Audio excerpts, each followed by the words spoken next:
Hello, my name is Brian Robertson. I'll be your teacher to the lesson of Biblical Hebrew.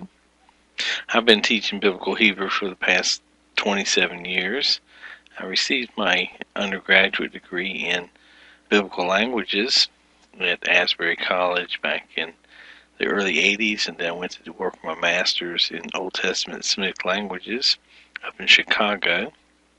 Studied basically Hebrew, Greek, Aramaic, Akkadian, and Latin.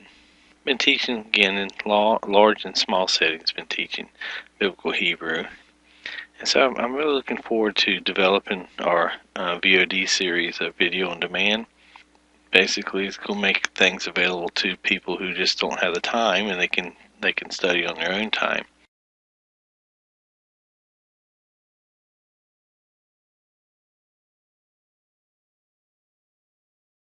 Hebrew alphabet consists of 23 consonants or letters. It is written from right to left, and that's one thing that's very interesting, is that all the nations east of Jerusalem write their languages from right to left, and all the nations west of Jerusalem write their languages from left to right.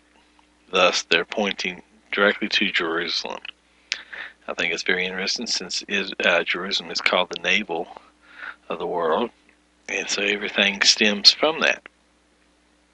Now, you also want to learn the names of the Hebrew letters and how each letter is pronunciated, and their transliterated value of each.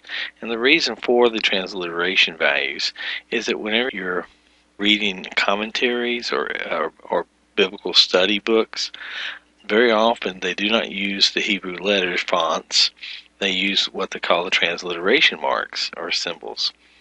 And so it's in this course you will learn both the transliteration marks for that purpose, in case you are reading outside in commentaries or word study books. They tend to use that.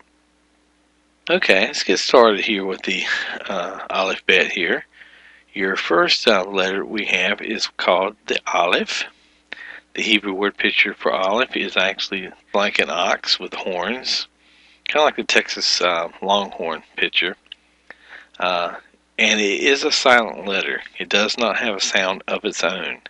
The sound that comes from it comes mainly from the vowel that is placed in that letter.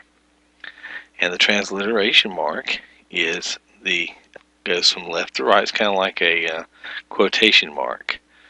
So the Aleph goes from left to right as a quotation mark here. Now the Aleph Hebrew word picture stands for strength or herd. The word Aluv means to teach, a teacher. It is the first letter in the Hebrew word for God.